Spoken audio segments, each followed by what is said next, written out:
77-year-old Bernie Sanders is officially throwing his hat in the 2020 U.S. presidential race. Or is it the 2024 U.S. presidential race? Or is it the 2020 USSR General Secretary race? His memory these days just isn't what it... Long live the revolution, comrades! We will analyze what Bernie's entrance means for the Democrat Party. Then, the radical left goes after the Duke, John Wayne, 40 years after John Wayne died. And a feminist pastor melts down purity rings to give a genital-shaped statue to Gloria Steinem. I'm Michael Knowles, and this is The Michael Knowles Show.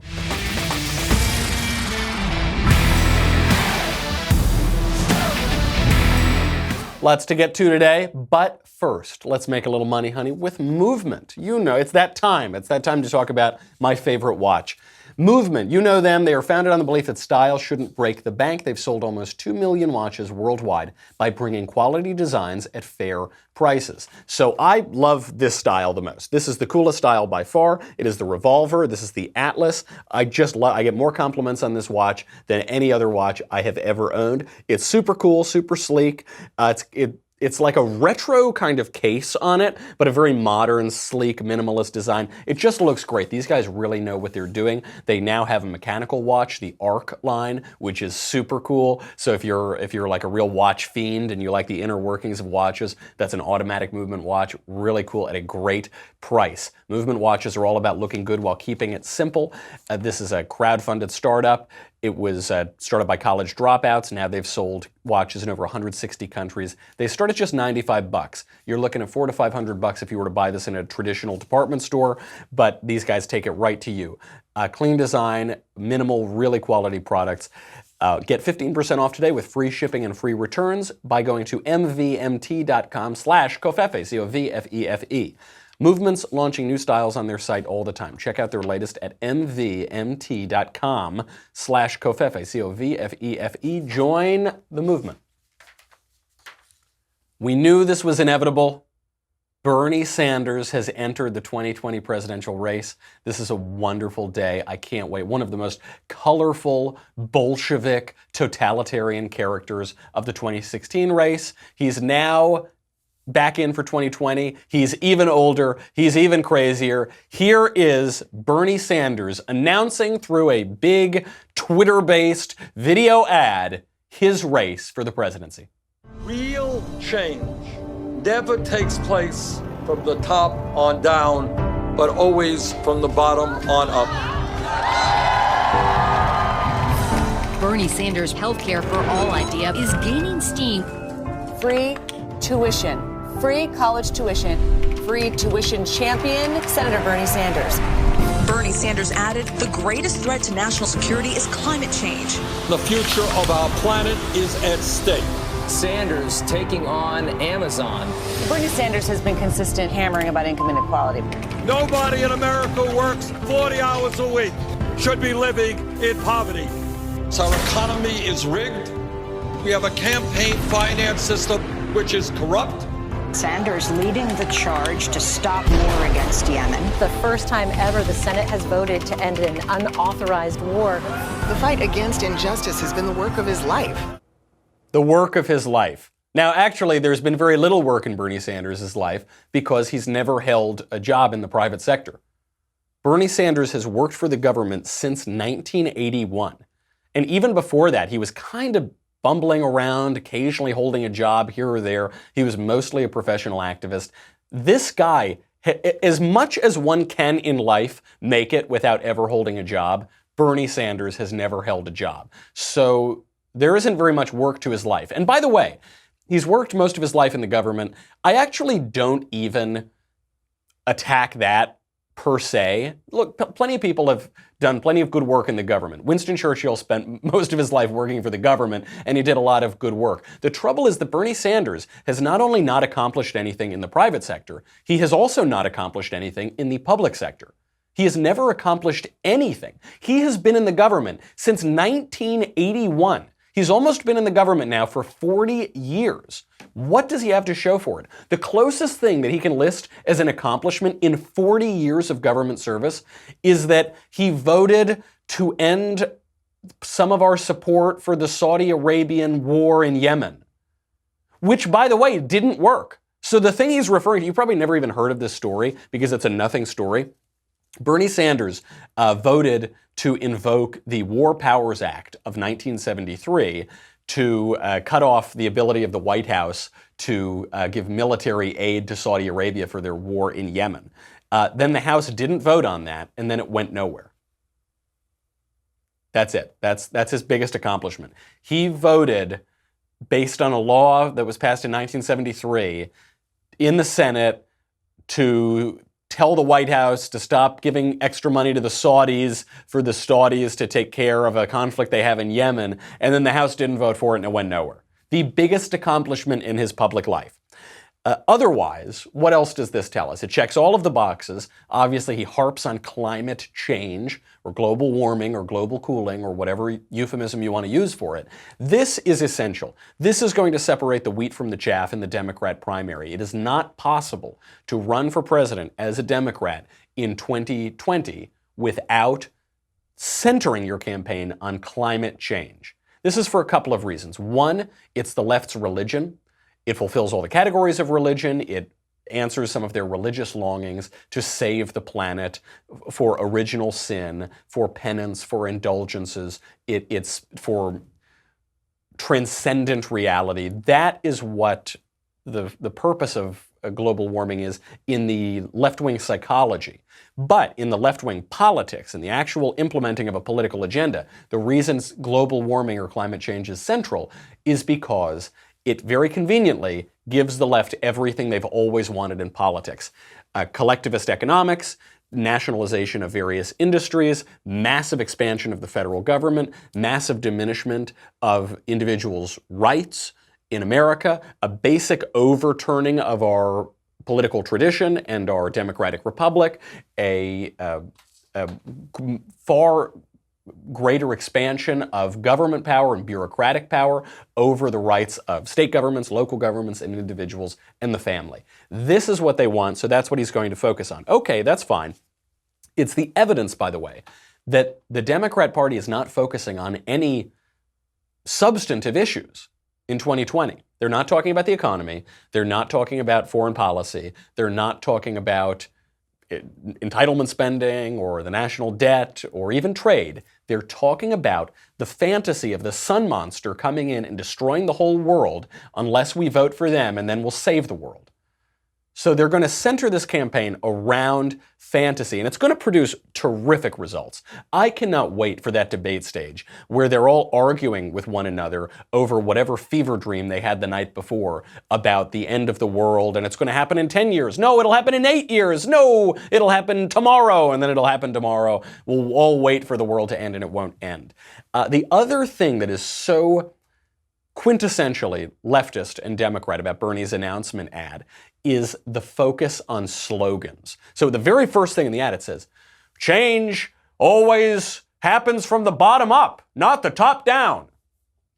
And the left loves slogans. They focus all the time on slogans that sound like they mean something, but don't mean anything at all. So during the Bush years, you heard no war for oil, meaning the Iraq War. We fought the Iraq War to steal a lot of oil from Iraq. Never mind that we never got the oil. We didn't get good contracts for the oil. We are still in the Middle East. We're still in we went to Afghanistan, not a whole lot of oil in Afghanistan. Never mind that. They say no war for oil as if the very fact of their saying this slogan would create the reality that is only in their fantasy. Bernie says, change never happens from the top down. Of course it does. The American Revolution happened from the top down. You had extraordinarily elite, well-educated, brilliant, wealthy men with a lot of leisure time crafting this republic. And they were only able to craft this republic because they were extraordinarily well-educated and they were the elite. So they had all read their Cicero all the way up to John Locke. They were able to craft this brilliant system of government. They were extraordinarily learned. They wrote thousands of letters. They were just brilliant men. How did the revolution begin? It began not because of these popular uprisings exactly. It began because different colonial delegations came together and said, we need to form our own government. There are countless more examples of this, of change happening from the top down. It is funny that our own country began that way, and Bernie Sanders, obviously not the most historically literate person, isn't aware of that. He then takes the slogans up to 11 in the next part of the ad. Jobs and education, not jails and incarceration. We are not going to retreat on women's rights. Jobs and education, not jails and incarceration. What? What on earth does that mean? Jobs and education, as though jobs and education are opposed to jails and incarceration. If you have jobs and education, you can't possibly have jails and incarceration, and vice versa. Let me give you a counterexample. Dylan Roof, in the year 2015, shot up a black church in Charleston because he hated black people and wanted to start a race war. So now he's in jail. Should we take him out of jail and give him a job and put him in school? Because we don't want jail and incarceration. Bernie just told us, no jail and incarceration. Instead of jail and incarceration, we're going to have jobs and education. So we should take a mass murdering, racist bigot out of jail and give him a job and education, right? Unless, hold on, and I'm just freeballing here, maybe jobs and education are not opposed to a criminal justice system. Actually, maybe jobs and education require a criminal justice system to maintain order in a society and keep civil society going. Just a thought. It's one of those slogans, because it rhymes. Leftists think that it means something. It does. It's like saying Ted Bundy was a serial killer, right? There's that show about him now. Serial killer, targeted women, crazed misogynist, necrophile, murdered a bunch of young women. He shouldn't have ever been in jail. Certainly shouldn't have been killed, right? We should put jobs and education. We should stop punishing criminals and actually give them jobs and products of the welfare system. That's the solution, right? Ted Bundy and Dylan Roof. Give them a job, put them in school. It's justice. Justice according to Bernie Sanders. Or we can put workers in jobs and students in school and criminals in prison. That's my radical campaign pledge. That's my platform that I'm running on. Jobs, it would be like saying, jobs and education, not hot dogs and vacation. Well, it rhymes, so I guess, did he say something that meant anything? It does rhyme, jobs and education, not hot dogs and vacation. That has the same semantic value as jobs and education, not jails and incarceration. We've got a lot more to get to. We've got to get to that next slogan. But first, let's talk about Joybird. Have you heard about the revolution in online furniture shopping and Joybird, the company behind it all? Joybird believes you should never settle when it comes to your home furnishings, that you should always have the freedom to be boldly original. From idea to reality, they empower you to create the space and furniture that brings you joy. I love Joybird. I have 2 beautiful pieces of furniture from Joybird. Everything about it is meticulous. We worked with Joybird. They designed the furniture. It's exactly right. I've got them now, 2 pieces in my little reading nook, and whenever people come over to my home, they always compliment that furniture.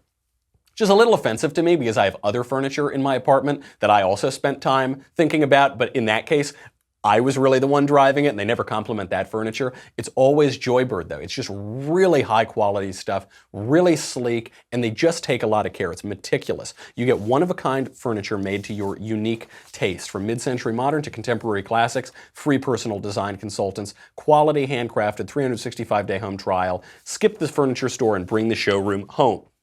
Free returns within 2 weeks of delivery. See how Joybird is revolutionizing online furniture shopping. Create the furniture that brings you joy today at joybird.com/MKS. Joybird.com/MKS. Receive an exclusive offer for 25% off your first order using the code MKS. So Bernie has another slogan. He says, we're not going to retreat on women's rights. What he's talking about is abortion. He's saying we're not going to retreat on killing babies. Now, he has to use the euphemism women's rights. Now, it's obviously not rights for the 500,000 baby girls that are killed every year in the womb. What happened to their women's rights? None. Nothing. He refuses to protect those. If the way that you know that the left is missing the mark, the way that they know that they're misleading you, the way that you know that they're trying to deceive you, is they always use euphemisms. And sometimes they have them rhyme, sometimes they're in slogans, but it's those euphemisms. We're not going to retreat on women's rights. How about we advance the rights of the 500,000 baby girls who are killed in the womb each year? Bernie Sanders can't talk about that. And then, after he's talking about how we have to kill a lot of babies, he then goes back and says that we have to stop this awful, inhumane child detainment policy of the Trump administration. Sanders pushing a bold agenda that includes protecting DACA recipients and comprehensive immigration reform. You don't rip little children away from the arms of their mother. What you do is you rip them out of the womb, and then you leave them on the table while the doctor and the mother talk about what they want to do with the kid, and then you kill it. I was just talking to Virginia Governor Ralph Northam, and he told me you do not rip the babies out of their mother's arms. You rip them out of the womb. He didn't put that part, got left on the cutting room floor of Bernie Sanders' ad. This one on the babies, little kids at the border, this is a boilerplate Democrat talking point. Don't separate the kids from their parents or the coyote random adults that are carrying them and trafficking them across the border who are not related to the kids at all. Psst, don't talk about that one. Even Bernie Sanders won't go all the way on this point. He says it's terrible to rip the kids from their parents' arms. Okay, why do we rip the kids from their parents' arms? We do it because of an agreement, the Flores settlement from the Clinton administration from 1997. The Flores settlement said that you can't imprison children. So the parents break the law. They cross into our country illegally. Foreign nationals here illegally. Not at points of entry, they run across the border. You then take the parents, you have to hold them in the criminal justice system because they've broken the law. But the parents are with the kids. So can you bring the kids into the jails as well? No. What the courts decided was that the kids need to be in a nicer place. So then the kids are held in a separate facility. Health and Human Services runs those facilities. So, okay, now you've got to separate the parents. What is the alternative? You have two alternatives. Either you imprison the kids with their parents, or you let everybody go. And you have functionally open borders, and as long as some coyote has got a kid under his arms, he's not arrested, he's allowed to come into the country illegally, he has the opportunity to access welfare, all of our services, do whatever he wants. No checks, no health checks, no criminal background checks. We don't know if he's got drugs on him. Nope. Let him go. Those are the two options, imprison kids or open borders. And even Bernie Sanders, even radical Bernie Sanders, will not go all the way there. And this brings us to another point, which is that Bernie Sanders is a real politician. We forget this. We think he's the outsider. No, he's been a professional politician for 40 years. And one of the hallmarks of being a politician is he takes credit for things that other people do. Major announcement from Amazon. Amazon will raise its minimum wage to $15 an hour. 350,000 workers. Thousands of workers at Disney World will get raises. It's a victory for Bernie Sanders. It's a victory for all workers. It's a victory for Bernie Sanders. Why? I don't know. What did he do? Doesn't run Amazon. He doesn't work for Amazon. He pressured them. Okay, so fine for him. He's taking credit for other people's accomplishments. That's the socialist way. That's the Bernie Sanders way. Now he's talking specifically about the minimum wage. What minimum wage does Bernie Sanders suggest we have? A very, very, very small percentage of workers make the minimum wage in this country. The minimum wage is not designed to support a family of four. The minimum wage is not designed to be what you make at age 70. The minimum wage is designed specifically for young kids, people who are working their way up out of poverty, people who are just getting started in the workforce. That is what the minimum wage is for. You're not supposed to be there forever. Eventually you're supposed to move up. And the vast majority of Americans make more than the minimum wage. But how does he think the minimum wage works? What does he suggest? Because right now they're talking about fight for $15 an hour minimum wage. But why stop at 15? Why shouldn't we make the minimum wage $20 an hour? It's certainly better. It's very hard to live on $15 an hour. Probably a lot easier to live on $20 an hour. Or actually, why stop there? Why not make the minimum wage $30 an hour? For $30 an hour, you can live really pretty well on 30. Well, except what if you got 3 or 4 kids? And $30 an hour, maybe, okay, I'll tell you what. Let's make the minimum wage $100 an hour. Why not? You're just raising the wage. You're just giving more money to workers. What could possibly go wrong? Oh, a lot could go wrong because the minimum wage destroys jobs. There is a cost to the minimum wage. I know this is shocking to socialists who think money falls out of the gumdrop trees, but costs have costs. So when you raise labor costs, that has a cost. That has an effect on the labor market. It has an effect on employers' behavior. So there was a study. There was a comprehensive 182-page summary of research done over the last 2 decades, put together by economists David Newmark at UC Irvine and William Washer at the Federal Reserve Board. It determined that, this is a meta-analysis of all these other studies, 85% of the best research points to a loss of jobs following increases to the minimum wage. Of course, this makes sense.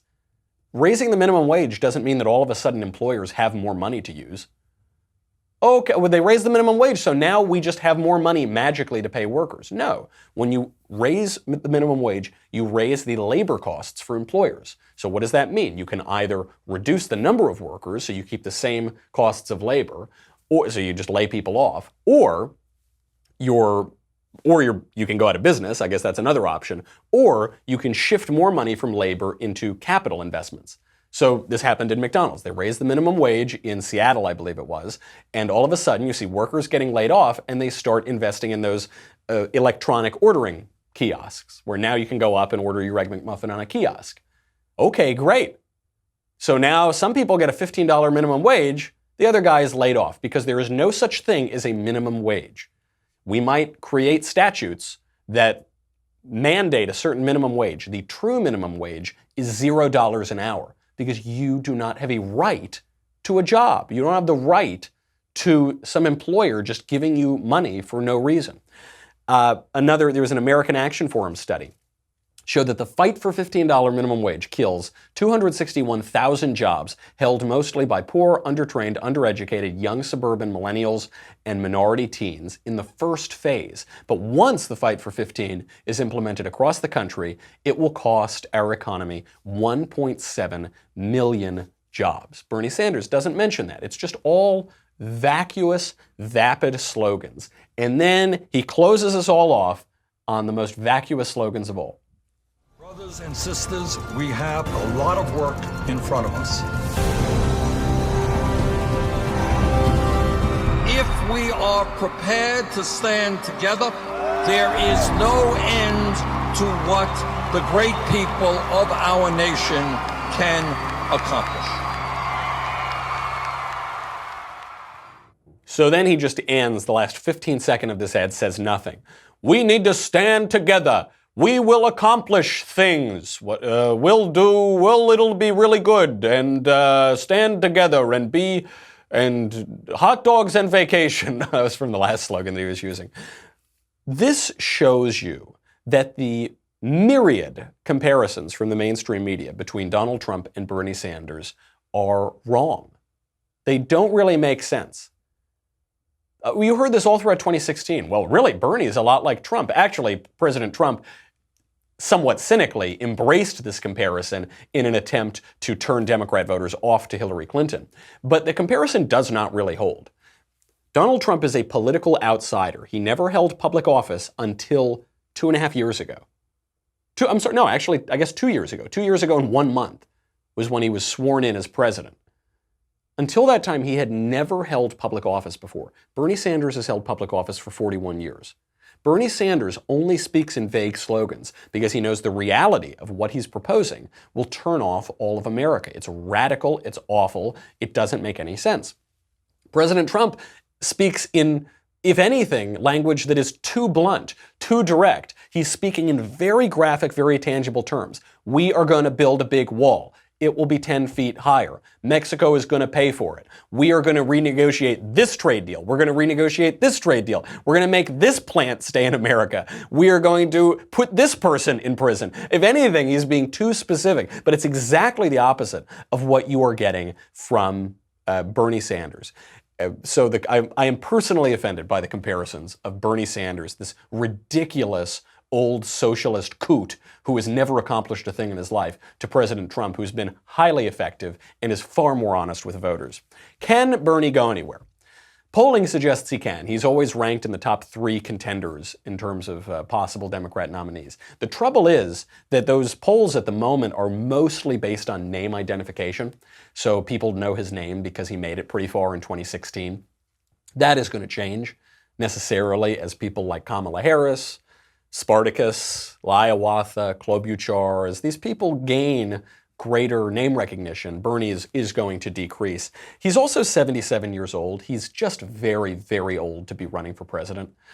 That means it's 2019. He'll be inaugurated at the age of 78. He'll be 82 by the end of his first term. If he serves 2 terms, he'd be 86 by the end of his second term. It's very, very old.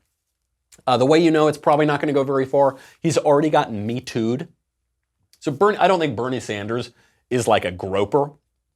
I did see a pretty gross video of him singing communist songs in Russia shirtless.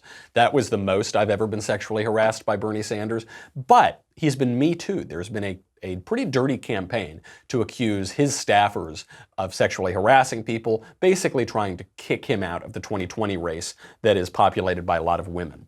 The other reason he's going to have trouble is there's no more Hillary Clinton to kick around anymore.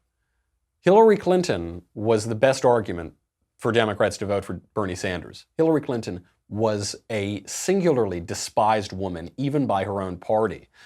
She's gone, and now you've got all these fresh-faced Democrat women who don't have the baggage of Hillary Clinton. And I think it's just going to kill him.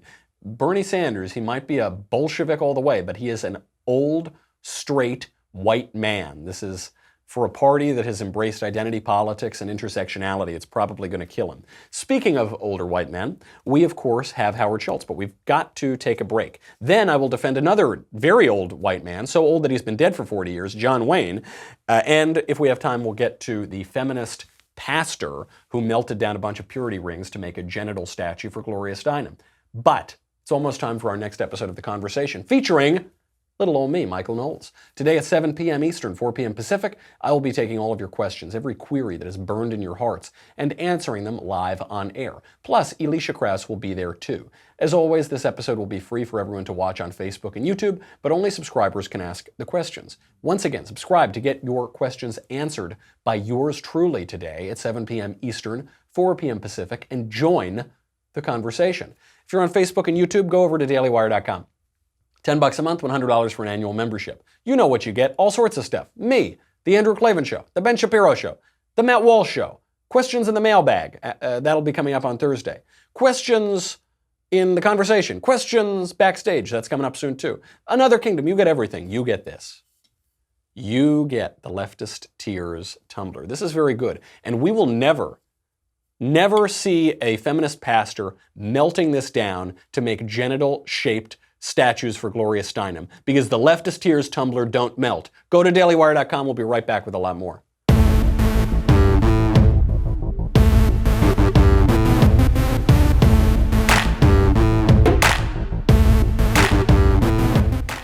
Howard Schultz, former Starbucks CEO, lifelong Democrat, but he's not a crazy lefty. He's going to be running an independent campaign for president. Who knows? Anything could happen. He is really signaling to the right and to centrists to come on over to his campaign. He's really ratcheting up the rhetoric against the extreme left. Here is a blog post he put out just yesterday. It says, quote, "The stakes are too high to cross our fingers and hope the Democratic Party nominates a moderate who can win over enough independents and disaffected Republicans, and even fellow Democrats, to defeat Trump next year. That any opponent can oust Trump, no matter how far to the radical left they are, is a fallacy." Very strong words. I like that he's embracing this language, coming out against the radical left. I think that there are a lot of people who could go along with this, because there is a big difference now between the composition of the right wing today as the composition of the right wing, say, in the 1970s or 80s. The conservative movement has changed its character. In the 1950s, 60s, 70s, you had what Bill Buckley called fusionism. He brought together people who were basically all anti-communists. So you had the traditionalists, you had the libertarians, you had the hawkish Democrats and left-wingers, the blue dog Democrats, you had even the religious right came in. You had all of these people who didn't really agree with each other about much, but they were all anti-communist. And so the concern for conservatives today is, after the fall of the Berlin Wall, what is that one thing that unites the conservative movement? Ever since 91, 92, the conservative movement hasn't made a ton of sense.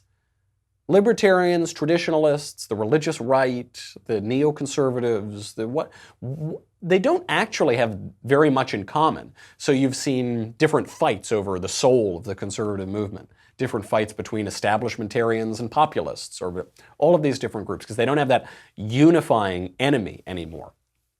What is that going to be right now? I'm not so sure. When you look at the right today, it seems like one unifying issue is free speech. So this is something we can all get behind. Dave Rubin and I actually don't agree on that much, but we're on the same side. He comes on my show, we are, always tweeting each other, we're on the same side of the internet political debates, because we have this opponent, which is the censorious left, the totalitarian left. Okay, free speech is one good issue, but I think a lot of those people who would now call themselves right-wing or on the new right, I think a lot of them, at least for now, they'll probably come over later on, would be a little more libertarian or a little more classically liberal or a little more centrist or a little more independent. They don't really go whole hog into the depth of conservative thought. And Howard Schultz could speak to these guys. It's the classic, I'm a fiscal conservative, but a social liberal. Meh. I'm a conservative, but not that kind of conservative. Howard Schultz actually could speak to those people. I really think he could. The ones who say, well, I've got certain libertarian leanings. He is making a pitch, not to the left, explicitly not to the left. He's making his point so explicit in this blog post.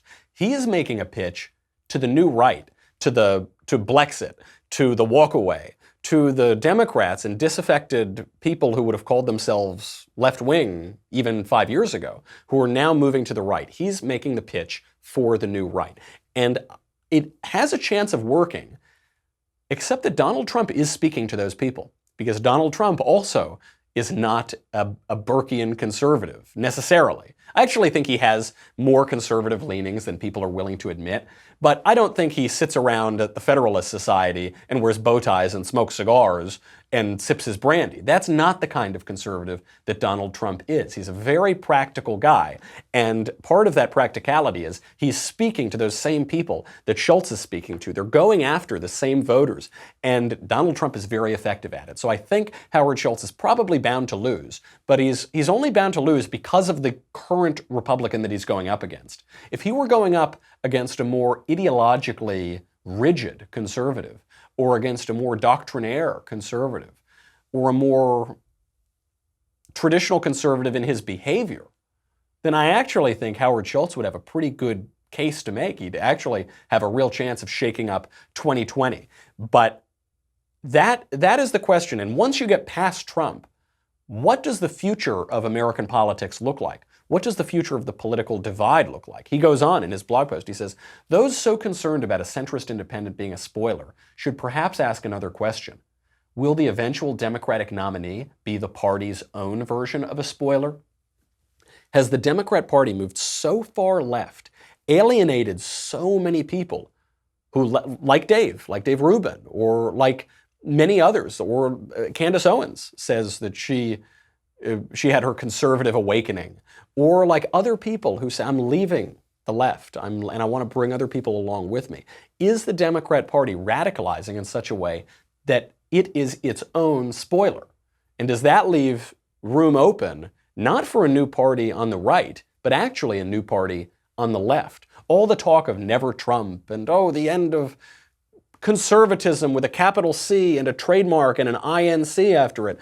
For all the talk of the right splitting up, really I think the question is there room for a new party on the left? Howard Schultz is going to try to talk about that. Speaking of the radical left, I did not expect to have to be defending John Wayne 40 years after the Duke died.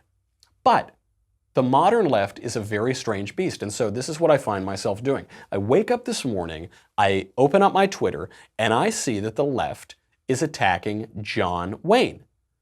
John Wayne has been dead since the 1970s.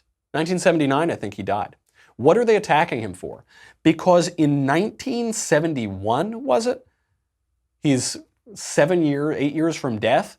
He gives an interview to Playboy in which he expressed the views of very many people at that time, over 40 years ago, I guess nearly 50 years ago at this point, from the interview, about race relations in America. So what did he say? He said, quote, I'll try to do it in my John Wayne voice. With a lot of blacks, there's quite a bit of resentment along with their dissent, and possibly rightfully so. But we can't all of a sudden get down on our knees and turn everything over to the leadership of the blacks. I believe in white supremacy until the blacks are educated to a point of responsibility. I don't believe in giving authority and positions of leadership and judgment to irresponsible people. It's not a great John Wayne. It's sort of more of an impression than an impersonation. Okay, it's like come on, cut me some slack. That's what he says. And cut John Wayne some slack, by the way, for what he said. This is an interview of a man born in 1907, given immediately after the tumult of the civil rights movement. Civil rights movement lasts what, the mid-50s to the late 60s, 68, 69. You're talking to a man in 1971, a man who is like the definition of old school, tough American ideas. He's at the end of his life. And, by the way, John Wayne is making a cogent point about racism. What is the point that John Wayne is making here? He says, the very first line, he says, well, with a lot of blacks, there's quite a bit of resentment along with their dissent, and possibly rightfully so. He's not saying they have nothing to complain about. What are they? They shouldn't complain. They have been treated perfectly in this country, and there's been no slavery, and there's been no exclusion. No, he doesn't say that. He says, very possibly, rightfully so, they are resentful of this country. Right. What is the implication of that? The implication is that they have been excluded from education. This is true. This was one of the claims of the civil rights movement.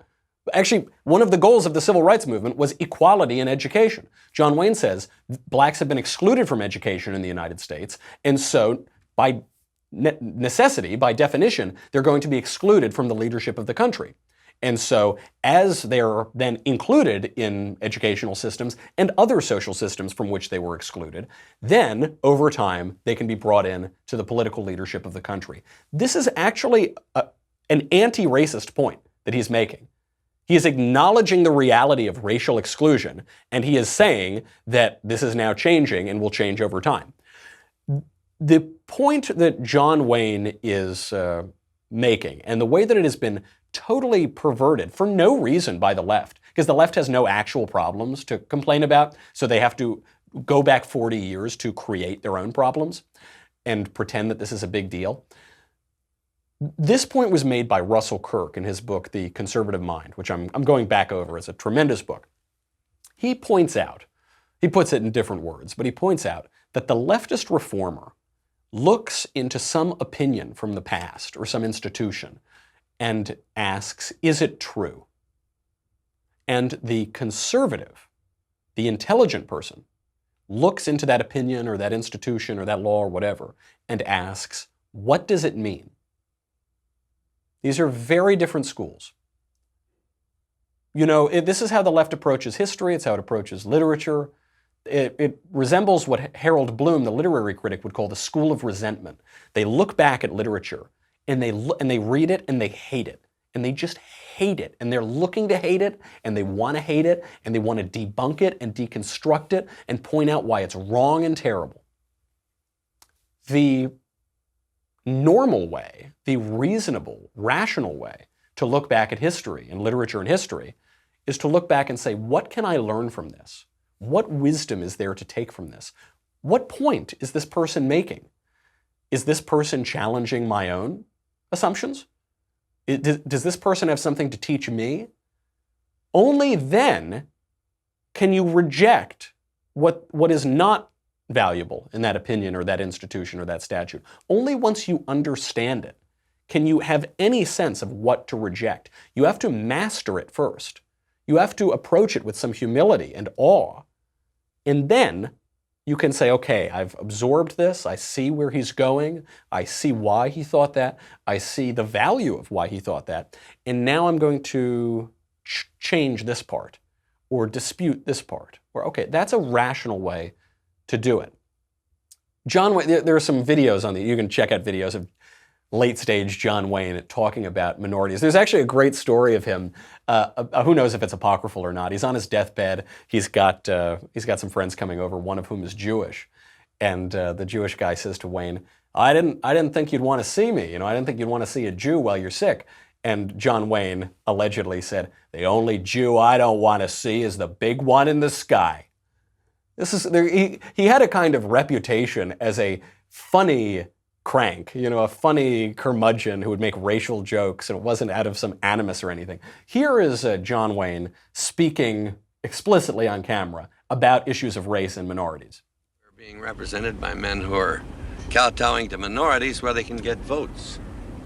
And I think it's bad for our country, and I am sad to see minorities make so much of themselves as a hyphenated American. I wish they'd all get to thinking that they're Americans as they should, and as they have luckily been born here and couldn't be better off in any other place.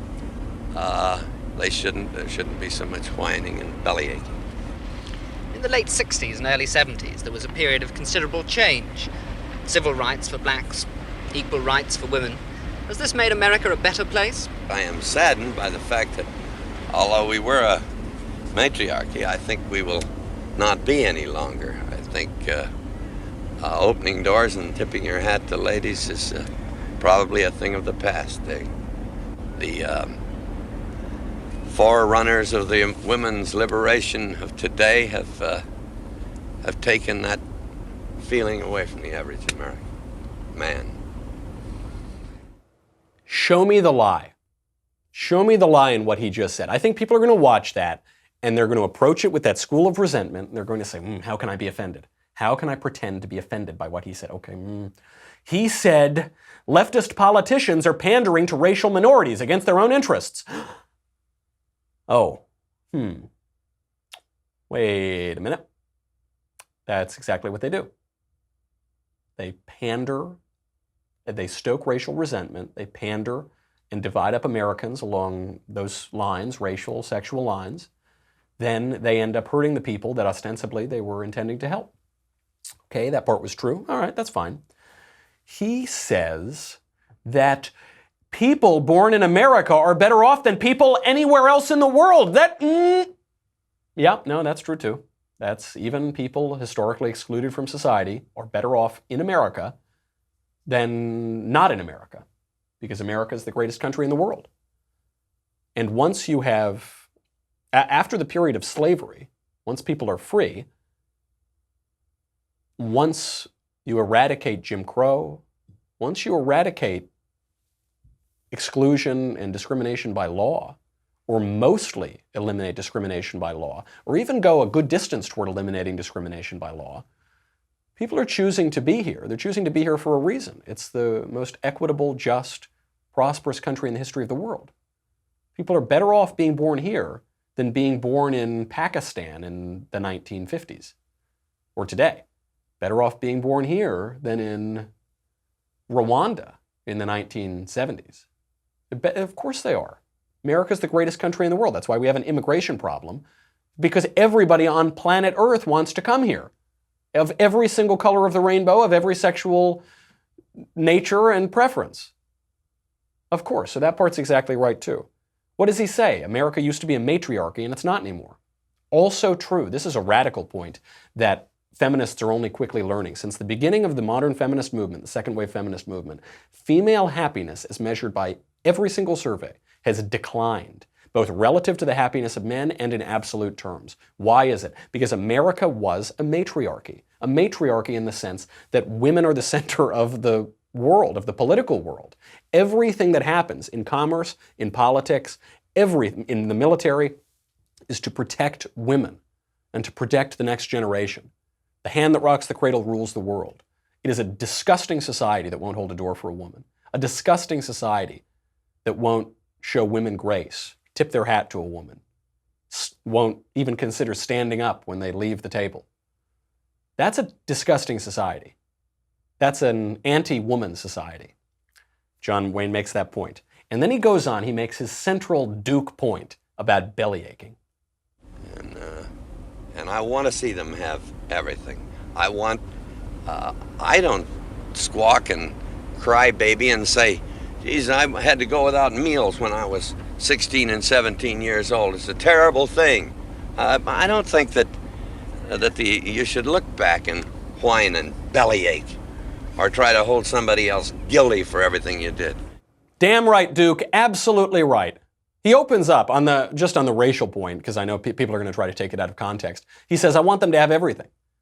Also, it's terrible to complain. And it is. It is disgusting to complain. Awful. It is sinful. It is wrong. It is miserable. Don't complain. Quit your belly aching. Everybody goes through tough things. Some people suffer more than others. Some people suffer a lot during acute periods of time, and then they don't suffer much later on. It just differs. Everybody goes through tough things. Stop whining about it, you little children. Stop it. There's nothing good about it. There's nothing virtuous about complaining. There's nothing nice about it. There's nothing good. There's nothing beautiful. It's just gross. Fix your circumstances. Advocate for the good. Do the right thing. All of those are wonderful things, but don't indulge yourself in self-pity. Good Lord, that's the point Duke's making. He's absolutely right, and the left just can't hear it. We'll get to feminist genital statue purity rings tomorrow, I guess. I guess we don't have time today. We'll get to all of that later. In the meantime, check out the conversation that's coming up later today. I'm Michael Knowles. This is The Michael Knowles Show. See you soon.